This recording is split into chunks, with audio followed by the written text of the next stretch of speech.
이사야 선지자가 모셨던 우시야는 16세에 왕이 되었습니다. 하나님을 경외하고 의지했던 우시야는 왕이 되자 블레셋과의 전쟁에서 크게 승리를 거두었고 거대한 성을 건축하는 아주 큰 힘도 갖게 되었습니다. 하나님께서 우시야를 높여주시자 열방은 큰 은혜를 가진 우시야에게 조공을 바치기 시작을 했어요. 그의 이름은 애굽 변방까지 퍼져나가게 되었습니다. 하나님의 은혜를 받은 그는 세상에서 아주 높임을 받게 된 것입니다.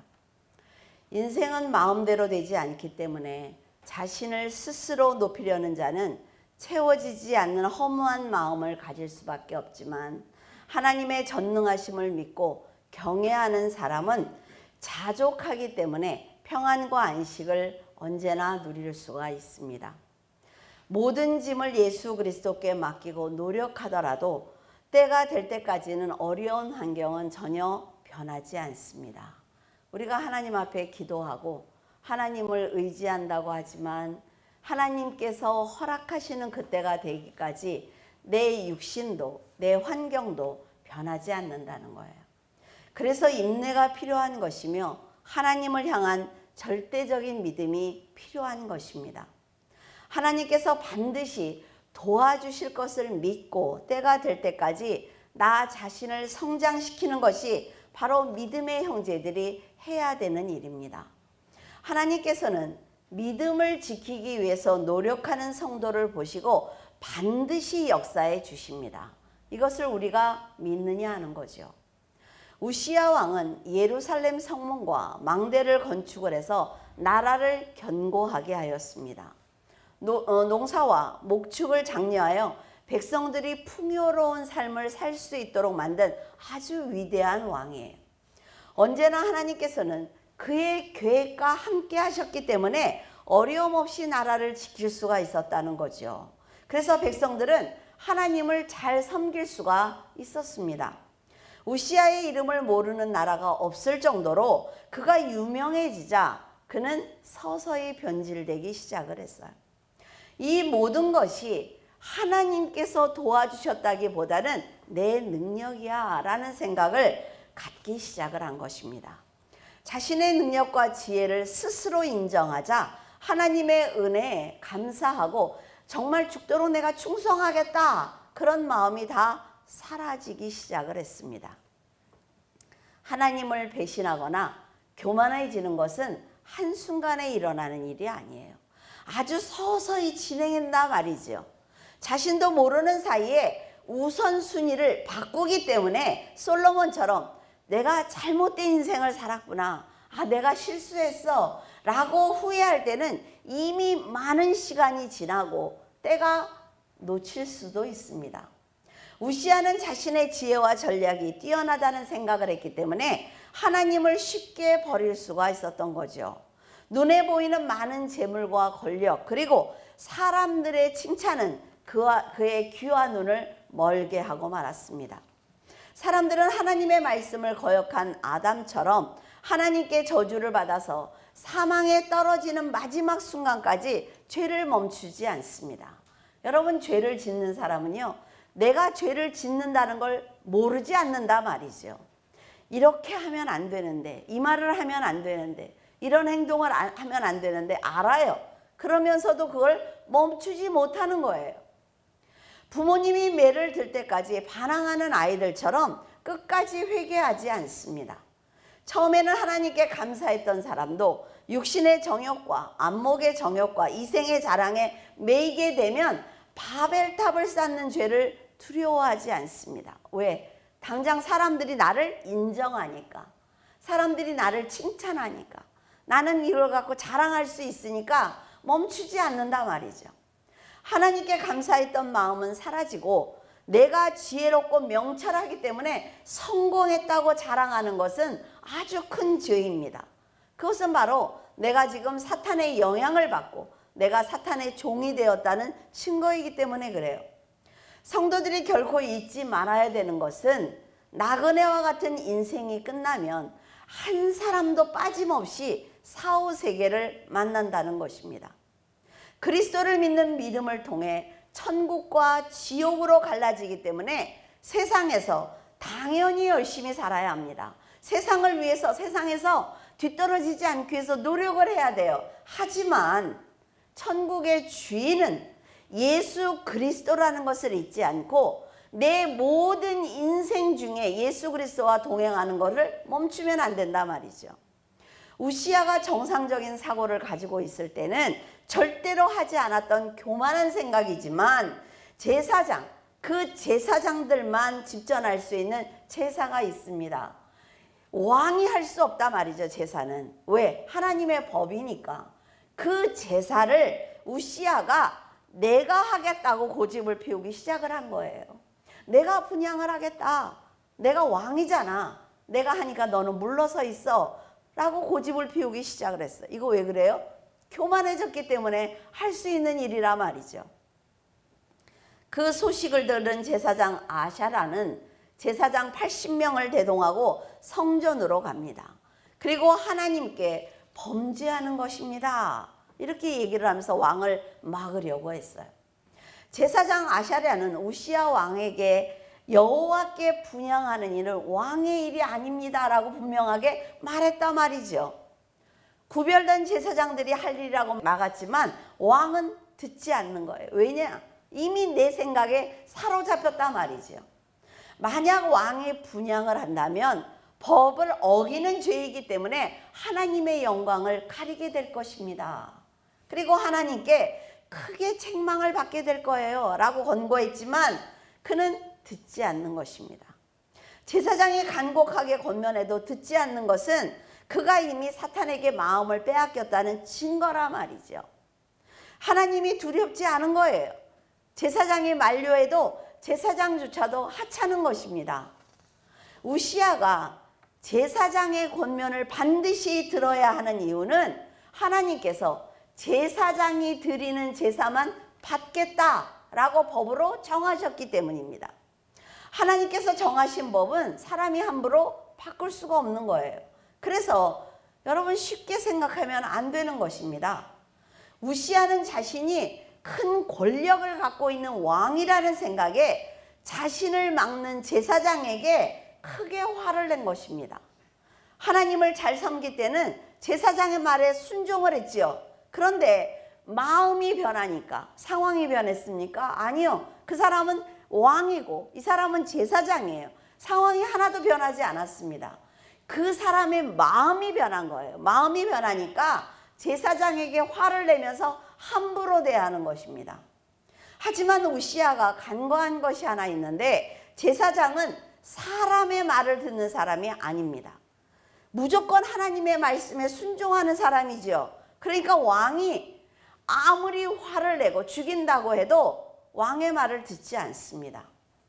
우시야가 제사장의 만류에도 불구하고 마음대로 제사를 지내겠다고 하자 이번에는 하나님께서 진노하셨어요. 여러분, 진리를 벗어나면 하나님께서 진노하십니다. 그래서 하나님께서 우시야의 이마에 문둥병이 바라게 하신 거예요. 제사장은 자신의 권위를 지키기 위해서 왕을 말린 것이 아니라 말이죠. 하나님의 법을 어기는 것은 곧 사망입니다. 여러분, 우리가 예수 그리스도를 믿으라고 전도를 하지요. 왜냐하면 당신이 예수 그리스도를 믿었으면 좋겠습니다 라고 우리는 얘기를 하지만 그 결과는 뭐예요? 믿지 않으면 당신은 사망에 빠집니다 라는 얘기입니다. 이것과 똑같단 말이지요. 하나님의 법을 어겼을 때 얼마나 엄청난 일이 일어나는지 이 아샤라는 알고 있었어요. 그러니까 강력하게 말립니다. 그러나 이미 마음이 변한 우시야는 듣지 않는 것입니다. 우시야는 제사장이 간곡하게 부탁하며 말렸을 때 돌이켜야만 합니다. 여러분에게 권면을 했을 때 돌이켜야 한단 말이죠. 왜? 권면하는 사람에게 이득이 없습니다. 권면하는 사람은 이미 그의 마지막을 보기 때문에 권면하는 거예요. 그러니까 권면을 받을 때 들어야 된다 말이죠. 그는 이스라엘의 왕이기도 하지만 하나님의 종이기도 합니다. 우시야는 그러니까 왕이라는 신분만 믿으면 안 된다는 거예요. 왜? 나도 하나님의 종이니까. 성도들도 하나님의 종이고 목사도 하나님의 종이라 말이죠. 왕이라는 신분만 믿고 하나님의 뜻을 거역했던 우시야가 받은 심판은 인간이 감당하기 힘든 아주 중대한 벌이었습니다. 우시야는 하나님의 말씀에 순종할 생각이 없자 제사장이 하는 말을 모두 자기를 멸시하는 말로 듣는 거예요. 아니 나한테? 아니 내가 이렇게 왕으로서 열심히 살았는데 나한테? 이런 생각을 하는 거란 말이죠. 제사장은 지금 왕에게 도전하는 것이 아닙니다. 그 사람이 벌 받을까 봐 도와주는 거예요. 지금까지 하나님께서는 우시야를 사랑하셨습니다. 왜 사랑하셨을까요? 우시야가 잘했으니까, 하나님의 말씀대로 살았으니까, 그러니까 나라를 부강하게 하셨죠. 우시야는 굉장히 오래 산 사람이잖아요. 장수의 복을 누렸어요. 그런데 그는 하나님의 사랑에 대한 감사를 서서히 잊기 시작을 합니다. 그리고 교만해지자 곧 패망의 자리에 설 수밖에 없었던 거예요. 우시야가 첫사랑을 잊지 않았다면 그는 하나님을 경배하고 백성을 깊이 사랑하면서 장수한 그 왕으로 우리에게 기억될 것입니다. 비록 제사장의 말이 나와 다르더라도, 자신과 다르더라도 하나님께서 정하신 법이기 때문에 일단 순종했다면 그런 무서운 벌을 받지 않았을 것입니다. 그는 하나님을 전적으로 의지했을 때 크게 승리했을 뿐 아니라 그 여세를 몰아 많은 나라를 정복했다는 것을 자신도 알고 있었습니다. 알고 있다 말이죠. 그러니까 우리는 어떻습니까? 우리 옛날에 하나님 앞에 찬양하고 기도했던 그 순간이 그리워. 정말 내가 죽도록 헌신했던 그 순간이 그리워. 왜? 내가 그것으로 인해서 하나님과의 관계를 개선했고 내가 평안과 안식을 누렸다는 걸 안다 말이죠. 그런데 왜 그 사랑을 버리고 교만해졌을까요? 너무나 안타깝습니다. 대부분의 사람들은 하나님의 은혜가, 소유가 많아지고 지위가 높아져서 내가 세상적으로 편하게 살면 하나님을 의지하지 않습니다. 이건 거의 100%가 그래요. 왜? 정말 내가 먹을 것이 없을 때 하나님께 끼니를 걱정하면서 기도했던 사람이 돈이 너무나 많단 말이죠. 그러면 끼니를 위해서 기도하지 않습니다. 내가 날마다 잘 먹는 거, 내가 먹고 싶은 걸 사 먹을 수 있는 이 환경을 감사하지 않아요. 뭘 더 잘 먹을까? 내가 어떻게 하면 다른 사람이 나를 인정하고 잘 산다고 칭찬할까? 이 생각에 사람들이 사로잡히기 때문에 사람들이 하나님께 감사하지 않습니다. 어려울 때는 응답을 받으면 죽도록 충성할 것처럼 서원을 합니다. 근데 문제가 해결되면 곧바로 하나님을 버린다 말이죠. 그리고 세상으로 돌아서고 마는 거예요. 그는 분명히 하나님께서 응답하셨다는 것을 알고 있었지만 대상이 바뀐 거예요. 나의 관심의 대상이. 하나님이었을 때는 오직 하나님만 의지하면서 내 상황이 어떻든 하나님께서 나에게 응답하실 거라는 믿음을 가지고 기도합니다. 그런데 대상이 바뀌었어요. 세상으로 바뀌었어요. 내 직장으로 바뀌고 돈으로 바뀌고 내 자식으로 바뀌면 이제 하나님은 내 뒷전이라는 거죠. 기도하지 않습니다. 왜? 이것만 잘 되기를 원하니까. 그래서 내 자식을 위해서 하나님을 이용하는 거예요. 여러분, 관심의 대상이 바뀌지만 하나님과 영광을 나눌 생각이 없어집니다. 세상 사람들의 인정이 자신의 가치를 높이는 걸로 생각한단 말이죠. 돈이 내 가치를 높인다고 생각을 해요. 그러나 이건 어리석은 생각이라 말이죠. 이 생의 자랑을 위해서 하나님의 은혜를 다 쏟아버려도 두려워하지 않습니다. 이렇게 변해버린 성도의 이름을 부르시면서 그가 그동안 보여주었던 충성을 아까워하시는 하나님의 마음을 우리가 헤아릴 때 우리가 다시 그 자리에 갈 수 있는 것입니다. 자, 자식들이 공부를 참 잘해요. 그리고 순종도 해요, 부모에게. 그런데 그 아이가 어느 날 친구를 잘못 사귀어서 또 마음이 변해서 공부도 안 하고 막 살아가면 어때요? 부모는 그 아이가 아깝다 말이죠. 하나님의 마음도 똑같은 것입니다. 우시야가 왕으로서 인정받기까지 보호하셨던 하나님께서는 많은 계획과 성취를 통해 그를 성장시켰기 때문에 지금 우시야가 하는 이런 행동이 너무나 마음이 아프신 거예요. 여러분이 살아가는 동안 하나님께 받은 모든 것을 빚이라고 생각을 하시기 바랍니다. 나는 하나님께 내 생명을 꾸었어. 내 자식도 하나님께 받았기 때문에 나는 빚이야. 그러니까 나는 갚아야 돼. 이런 생각을 하면요, 절대로 교만해지지 않습니다. 왜? 내가 지금 하나님께 받은 게 많으면 많을수록 나는 빚이 늘어나는 거란 말이죠. 근데 어떻게 교만해질 수가 있어요? 심령이 가난한 사람은 생명의 주인이 하나님이라는 걸 알기 때문에 하나님 없이는 자기가 지금 가지고 있는 재산은 물론 생명까지도 아무런 의미가 없다는 걸 알고 있습니다. 이렇게 심령이 가난한 저처럼 하나님의 사랑과 관심을 받았던 이 우시야 왕은 하나님의 말씀을 거역하다가 문둥병에 걸리고 말았어요. 그래서 죽는 날까지 별채에 갇혀서 살게 된 것입니다. 죽을 때까지 별국에 갇혀 있었던 그는 왕의 권세를 누리지 못했습니다. 자, 하나님께서 왕으로 세워주실 때 뭐예요? 왕의 권세를 마음껏 누려. 근데 그 중심에 내가 있어야 돼 라고 말씀하신 거예요. 왕들이 죽으면 들어가는 그 묘실에도 묻히지 못했습니다. 얼마나 안타까운 일이냐 말이죠.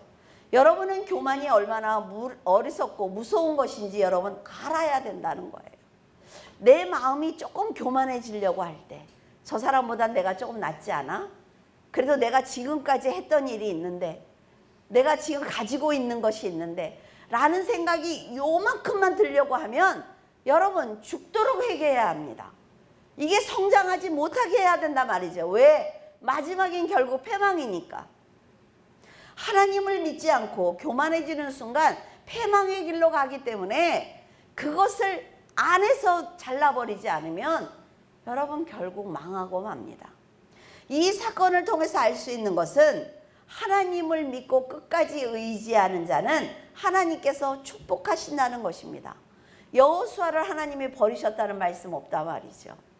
여호수아처럼 변함이 없는 사람이 없잖아요. 왜? 그는 끝까지 하나님을 의지했으니까. 근데 하나님의 사랑과 은혜를 버린 사람은 반드시 부끄럽게 하십니다. 내가 아무도 모르는 곳에서 혼자 저지른 일도 하나님은 대낮에 드러내는 것처럼 다 드러내신단 말이죠. 왕으로서 누리는 권세 그리고 풍요로운 삶을 주셨던 하나님께서는 우시야가 교만해지자 누리고 있던 모든 것을 다 빼앗아 버렸습니다. 그의 인생을 보면 하나님께서 처음부터 그를 왕으로 세웠다가 문둥병 만들어야지 이러신 것 아니라는 거예요.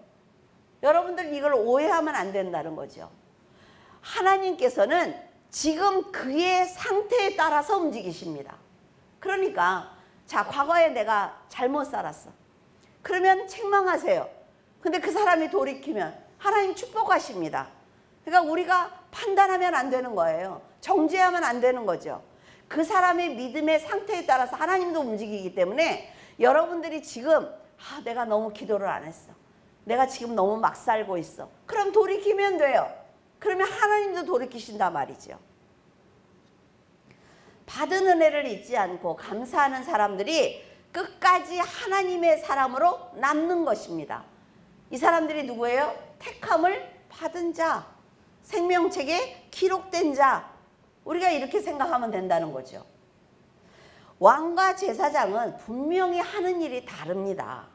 왕이 제사장의 권면을 듣지 않는 것도 잘못된 일이지만 하나님께서 세우신 제사장의 일을 가볍게 여기는 것도 죄입니다. 하나님께서는 12지파 중에서 레위 지파를 세워 제사를 담당하게 하셨어요. 백성들의 죄를 용서받을 수 있는 제사법을 만들어서 제사장들이 그대로 하도록 명령하셨습니다. 그 법을 어기고 제사장만이 할 수 있는 제사를 집전하겠다는 것은 하나님을 멸시하는 행위입니다. 성도들도 영적으로 변질되면 가장 먼저 드러나는 것이 뭐냐면 교만과 불평입니다. 그러니까 여러분들이 입에서 내가 불평을 하고 있으면 아, 내가 변질됐네, 이런 생각을 하시면 돼요. 그리고 교만해졌기 때문에 교회와 목회자와 믿음의 형제를 판단할 뿐 아니라 선하게 했던 말과 행동이 달라집니다. 예레미야 5장에 보면 여호와께서는 도덕적으로 타락한 예루살렘에서 진리를 구하는 단 한 사람만 있으면 그 성읍을 용서하겠다라고 말씀을 하셨어요. 하지만 사람들은 너무나 타락했단 말이죠. 그래서 채찍에 맞아도 아픈 줄을 모르는 거예요. 하나님께서 심판하시는데도 모르는 것입니다.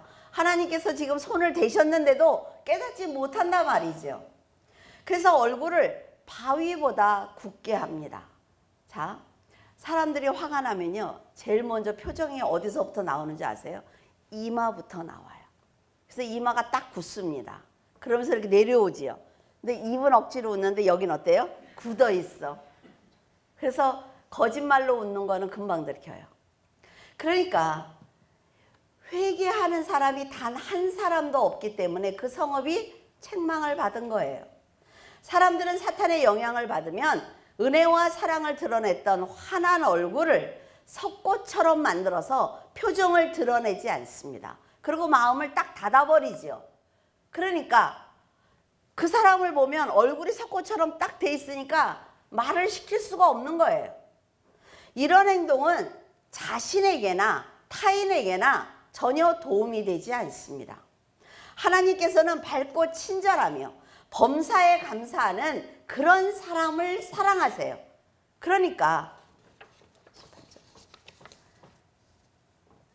막 헷갈려가지고 섞였어요. 잘 편집하세요. 자, 아까 말씀을 드렸죠.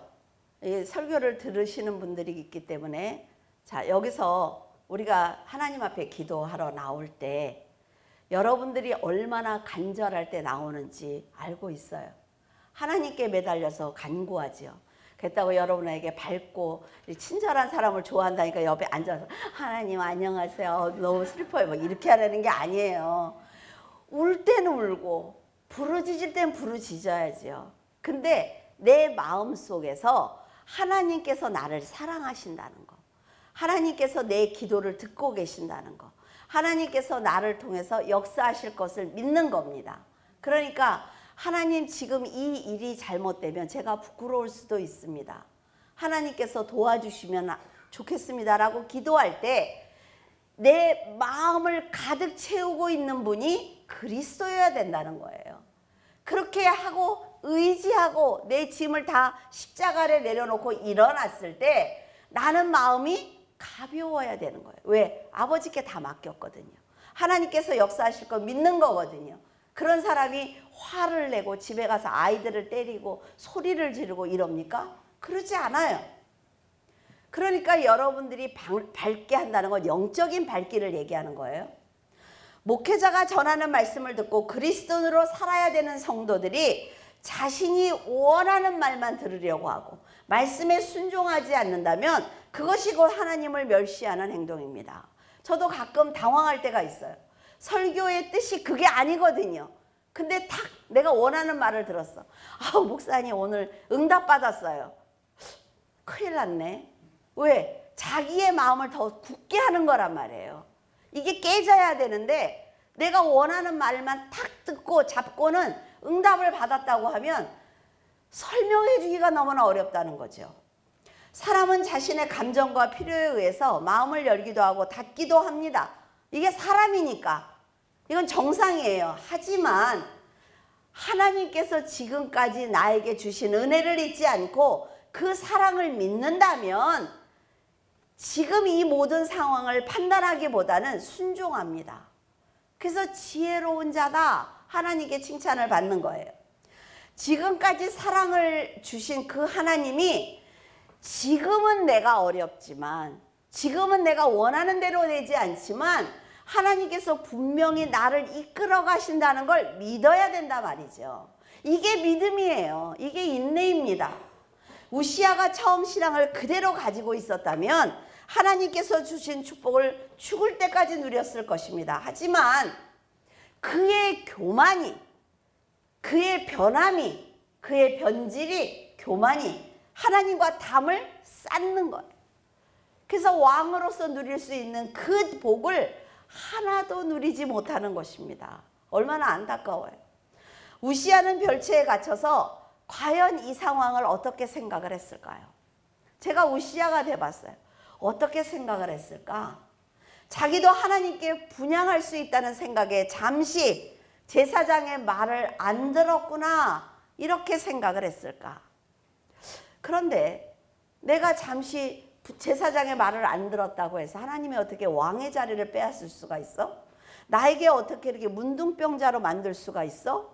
더 화를 냈을까? 아니면 제사장이 말렸을 때 들을 걸. 제3자의 입장에서 나를 봤기 때문에 들을 걸. 그 지난 시간을 후회했을까? 여러분의 생각에는 그가 어떤 마음이었을 것 같습니까? 그의 행동을 보면 자기가 왕의 자리에서 쫓겨날 것이라는 생각을 전혀 안 했던 것 같아요. 내가 어떤 행동을 해도 나는 왕이기 때문에 누가 나를 건드려? 이런 생각을 하지 않았을까요? 하나님께서 지금까지 자신의 생명을 전쟁 중에서 지켜주셨다면 하나님께서 지켜주셨던 그 생명을 빼앗을 수 있다는 것을 알아야만 합니다. 하나님께서 나에게 재물과 건강과 시간과 자녀를 주셨다면 그것을 다시 빼앗을 수 있는 분이 하나님이라는 걸 알아야 된다 말이죠. 하나님께서 존경과 평안과 풍요를 누리게 하셨다면 그 모든 것을 빼앗을 수 있는 분도 하나님이라는 걸 알아야 되는데 어리석은 사람들은 그 생각을 하지 않습니다. 왜? 내 거니까. 내 거라고 생각을 하니까. 제가 우시아에 대해서 이렇게 길게 말씀을 드린 것은 솔로몬이 2절에 어떤 사람은 그의 영혼이 바라는 모든 소원에 부족함이 없어 재물과 부요와 존귀를 하나님께 받았으나 하나님께서 그가 그것을 누리도록 허락하지 아니하셨으므로 다른 사람이 누리나니 이것도 헛되어 악한 병이다, 이렇게 말했기 때문입니다. 왕이 누릴 수 있는 최고의 복을 누리지 못하고 다른 사람이 대신 누린다면 그것도 아주 헛된 일입니다. 재산과 지혜와 지식을 많이 가진 사람이 참 만족을 누리지 못하고 죽는 것을 보면 그의 수고가 얼마나 헛되고 헛된 것인지 모른다 말이죠. 우리 그런 얘기 많이 하지 않습니까? 초상집에 가면 이제 겨우 살만한데, 이제 겨우 편안해졌는데, 이제 겨우 자식들을 다 키워놨는데 너무 아깝다라는 얘기를 하지요. 뭐예요? 너무 그의 인생이 헛되다는 거예요. 이렇게 어떤 문제를 만날지 혹은 언제 죽을지 모르는 인생을 이용을 해서 영원한 생명을 받기 위해 우리는 거듭나야만 합니다. 예수님께서 니고데모에게 사람이 물과 성령으로 거듭나지 아니하면 하나님의 나라에 들어갈 수 없다고 말씀을 하셨어요. 그래서 우리는 거듭나야 되는 것입니다. 물은 죄를 물로 깨끗이 씻김을 받았다는 상징적인 말입니다. 그래서 세례를 받는 것을 통해 하나님의 자녀로 거듭났다는 것을 고백을 하지요. 물을 위에다 뿌리고 침례는 물속에 담그잖아요. 성령께서는 예수 그리스도의 대속의 공로를 깨닫게 하셔서 회개하도록 도와주시며 천국 백성이 될 수 있도록 역사해 주십니다. 우리는 열심히 노력해서 모은 내 재물을 나는 사용도 하지 못했는데 다른 사람들이 마음대로 사용할 수 있는 그런 세상에 우리가 살고 있습니다. 내가 겨우 주웠는데 다른 사람이 채가는 그런 세상에 우리가 살고 있단 말이지요. 그러니까 성도들은 성령께서 알려주신 대로 죄를 멀리하고 말씀대로 살면서 천국 백성이 될 준비를 하면서 살아야 되는 것입니다. 이게 언제 빼앗길지 모르지만 이것을 지켜주시는 분도 하나님이고 내가 만약 빼앗겼더라도 다시 주시는 분이 하나님이라는 믿음을 가지고 살아간다면 훨씬 자족할 수 있습니다. 세상은 지식을 통해 인생을 배우지만 성도들은 하나님의 영이신 성령께서 믿음으로 하나님의 나라에 가야 되기 때문에 너는 선하게 살아야 돼 이렇게 알려주셨기 때문에 헛된 마음에 우리가 이 마음을 빼앗기면 안 되는 것입니다. 성경은 이처럼 확실한 답을 알려주고 계세요. 어떻게 살아야 되는지, 무엇이 중요한지, 네 인생의 끝은 어떻게 될 것인지, 죽고 나면 어디를 갈 건지 다 기록이 되어 있단 말이죠. 그런데도 우리는 인생을 제대로 살지 못하고 있습니다. 여러분, 그건요, 하나님을 믿지 않는다는 증거입니다. 내가 하나님을 믿지 않기 때문에 함부로 말하고 함부로 행동한다는 거죠. 그래서 그 책임도 누가 져요? 내가 져야 합니다. 우시아는 하나님을 버리고 배신하는 어리석은 선택을 했기 때문에 부귀영화를 누리지 못하고 다 받은 건데 누리지도 못하고 문둥병에 걸려서 별실에 갇혀 그렇게 살게 된 거예요. 주는 밥만 먹고. 그가 별실에서 자신의 인생을 돌아봤을 때 얼마나 기가 막혔을까요? 분양하는 것은 당연히 제사장이 하는 일인데 내가 무슨 생각을 가지고 그것을 하려고 했지? 이렇게 생각할 수가 있다는 거죠. 자신이 너무나 한심스럽다는 생각을 할 수 있을 거예요. 근데요, 저는 성경을 보면서 이런 생각을 했습니다. 이 사람이 회개하지 않았구나. 회개하지 않으니까 죽을 때까지 별실에서 문둥병으로 살다가 죽은 거예요. 회개했다면 하나님이 결코 그렇게 두시지 않았을 것입니다. 아무리 세상에 많은 물질과 권세를 가졌을지라도 우시아처럼 심령이 평안하지 못하면 모든 것은 헛된 것입니다. 얼마든지 평안과 안식을 누릴 수 있었던 우시아가 고난을 당한 것은 자신이 선택한 일이기 때문에 책임도 그가 지는 것입니다. 사람들이 이 세상에 태어난 그 자체가 고난입니다. 우리가 원해서 태어난 것 아니잖아요. 근데 태어나는 순간 고난이에요. 좋은 일이 있고 나면 꼭 고난이 옵니다. 고난이 있고 난 다음에 꼭 좋은 일이 와요. 그러니까 우리가 사는 동안 어떤 일을 만날지 아는 사람이 없다는 거죠. 내가 어떤 일을 만나더라도 하나님을 배신하지 않게 해달라고 기도하는 거예요. 내가 어떤 상황에 처하더라도 하나님을 사랑하고 내 이웃을 사랑하게 해달라고 기도하는 것입니다. 이게 성도예요.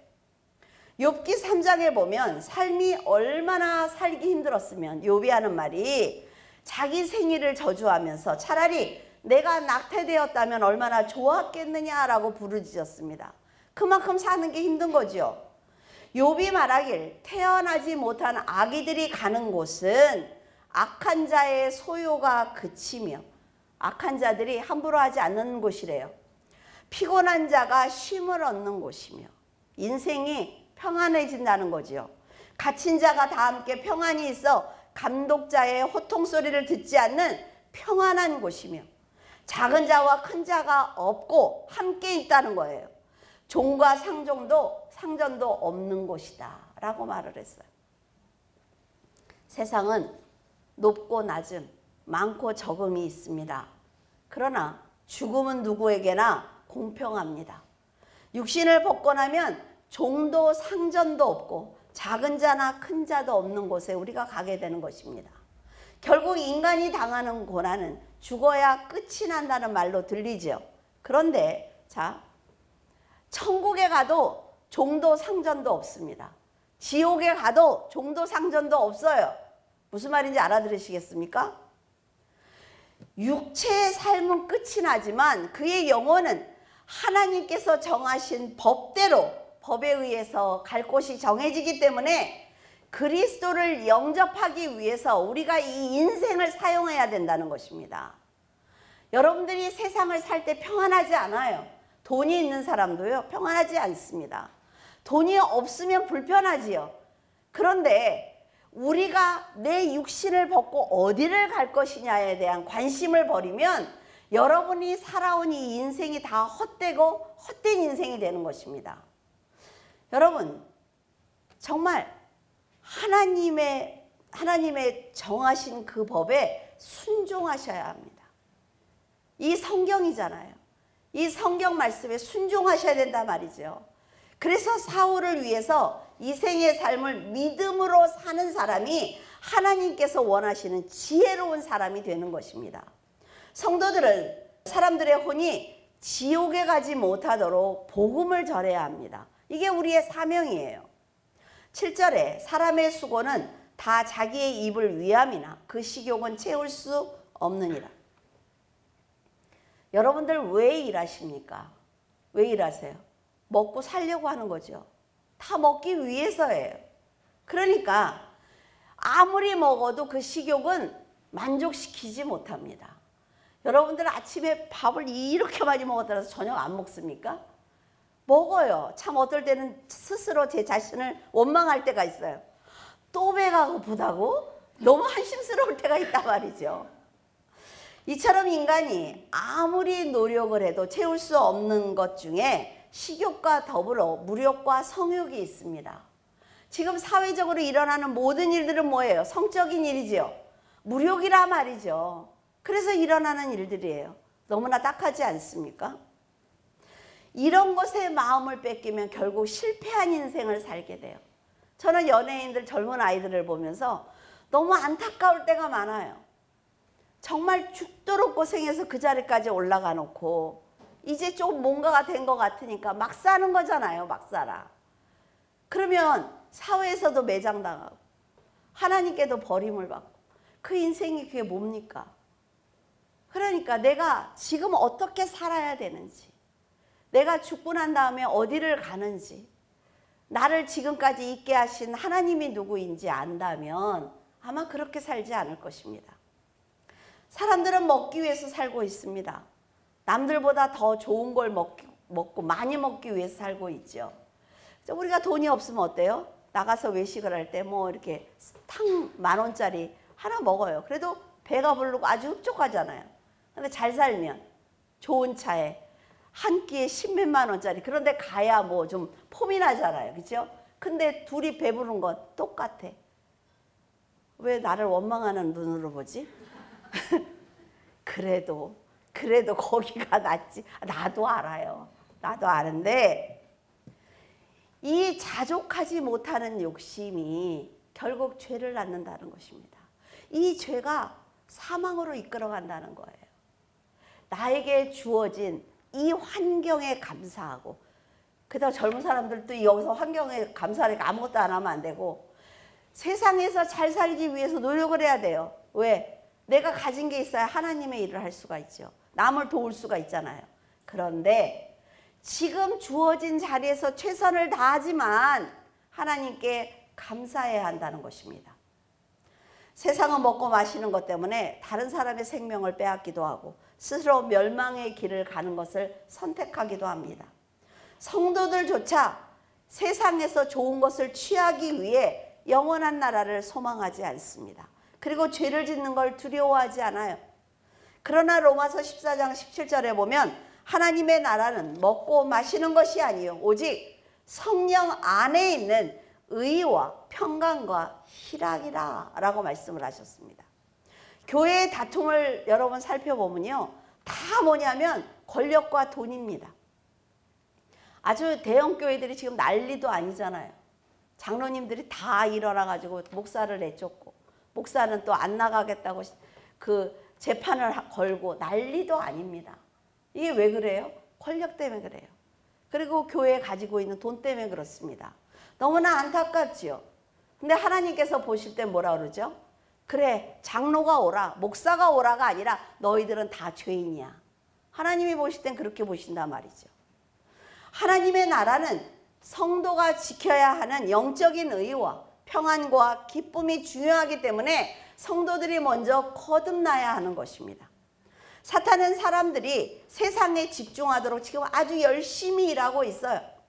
성경에서 예언한 것처럼 재림하시는 주님을 만나지 못하도록 사람들의 생각을 바꾸고 있는데도 성도들조차 깨닫지 못하고 있단 말이에요. 여러분, 지금 뭐라 그래요? 어떤 사람이 수갑을 찼어. 그랬더니 가장 먼저 나오는 기사가 뭐예요? 어떤 점쟁이가 그 사람 그렇게 수갑 찰 거라고 예언했대더라. 그러면 또 어때? 다 거기 가보고 싶지 또. 나는 언제 수갑을 차는지 가보고 싶은가 또. 영원한 나라를 소망하지 못하도록 육신의 정욕과 안목의 정욕과 이생의 자랑을 갖게 하지만 세상을 좋아하는 인간의 이 본성으로 인해서 죄를 이기지 못하는 것입니다. 하지만 사람이 사는 이유는 허무한 인생을 이용을 해서 영원한 나라에 들어가는 거라 말이죠. 절대로 잊으면 안 돼요. 세상 일들이 지금 나를 위협하는 것처럼 보여요. 내가 세상에 나가서 일 못하게 하는 것처럼 보여. 나를 이렇게 막 눌러서 평생 가난하게 살게 하는 것처럼 보여요. 그런데 그 안에서 빛 대신 예수 그리스도와 믿음을 가지고 있다면 그 누르는 모든 외부적인 환경은 지나가는 바람처럼 헛된 것입니다. 여러분이 절대로 지지 않습니다. 지지 않아요. 세상이 성도를 이길 수가 없습니다. 왜? 성도는 하나님의 아들이니까. 그리스도를 영접한 성도들이 믿음으로 살아간다면 크게 노력하지 않아도 사랑과 희락과 화평과 오래 참음과 자비와 양성과 충성과 온유와 절제인 9가지 성령의 9가지 열매를 그냥 날마다 맺을 수가 있는 것입니다. 이걸 맺으려고 온유한 척할 필요 없어요. 성령으로 충만하면 그냥 온유해져. 그래서 여러분이 성령 안에서 믿음의 삶을 사는 것이 사후를 결정하는 아주 중요한 거라 말이에요. 사람들은 소유가 많으면 성공한 인생이라고 하지만 영적인 세계가 있다는 것을 간과한다면 사후에 아주 큰 고통을 당하게 될 것입니다. 빛이 없는 깜깜한 곳에는요, 금이나 돌이나 색깔이 똑같습니다. 정말 이렇게 금덩어리와 돌을 놓고 깜깜한 데 가서 금을 잡고 그러면 아예 또 이렇게 만지면 알지. 근데 돌을 금처럼 잘 갈았다고 생각을 해야 돼요. 나중에 또 물어보러 올까 봐. 달라요, 질감이. 근데 이렇게 볼 때, 색깔로 볼 때 똑같단 말이죠. 우리가 육을 위해서 살아온 이 인생이 그 설렁탕 한 그릇을 먹었든 10만 원짜리 밥을 먹었든 간에 똑같다는 거예요. 죽으면. 그 육신을 벗으면 똑같다는 거죠. 시간이 없는 영원한 세계에서 내가 어떻게 살 것이냐가 중요한 거지. 이 세상에서 좀 그거 안 먹으면 어때? 그렇죠? 여러분, 육을 위해서 산 인생은 아무런 의미가 없습니다. 영원한 나라를 위해서 자신을 희생한 성도의 상급은 천국에 들어갔을 때 빛을 낼 것이기 때문에 여러분은 이 땅에서 충성하는 인생을 살아가기를 바랍니다. 기도하겠습니다. 늘 변함없는 관심으로 성도들을 인도하시고 사랑과 은혜가 풍성하신 하나님 감사를 드립니다. 변함없는 하나님 안에서 살면서 저희들은 늘 변하는 인격과 말과 행동을 보여드리고 있습니다. 관심과 사랑을 가지고 살피시는 하나님을 만났으면서도 저희들은 늘 불평하고 질투하며 믿음의 형제조차 사랑하지 못하는 죄를 짓고 있습니다.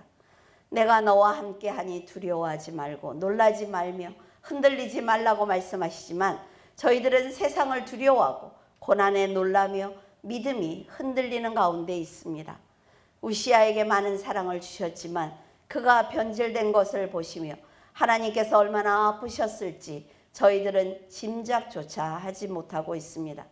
그럼에도 불구하고 우시아가 했던 말과 행동 그리고 불충성의 길을 저희들도 가고 있사오니 하나님 저희들을 용서하여 주시옵소서. 저희들이 죄의 길을 돌이키는 믿음을 주셔서 그리스도 안에서 살 수 있도록 도와주시옵소서. 오늘 세례를 받는 이계수 성도를 기억하시고 그 아들이 세상을 떠나는 마지막 순간까지 하나님을 의지하고 섬기는 믿음으로 살도록 축복하여 주시옵소서. 이계수 성도의 믿음을 위해서 기도한 성도들을 축복하여 주시고 저희들이 한 영혼의 구원을 위해서 끝까지 기도할 수 있는 선한 마음을 허락해 주시옵소서. 하나님을 두려워하지 않을 때 우시아가 변질되었고 말과 행동을 함부로 하는 것을 보면서 저희들의 마음을 하나님께서 붙들어 주시기를 간절히 기도드립니다. 언제나 하나님을 사랑하고 의지하는 삶을 살기를 간절히 기도드리며 예수 그리스도 이름으로 기도드립니다. 아멘.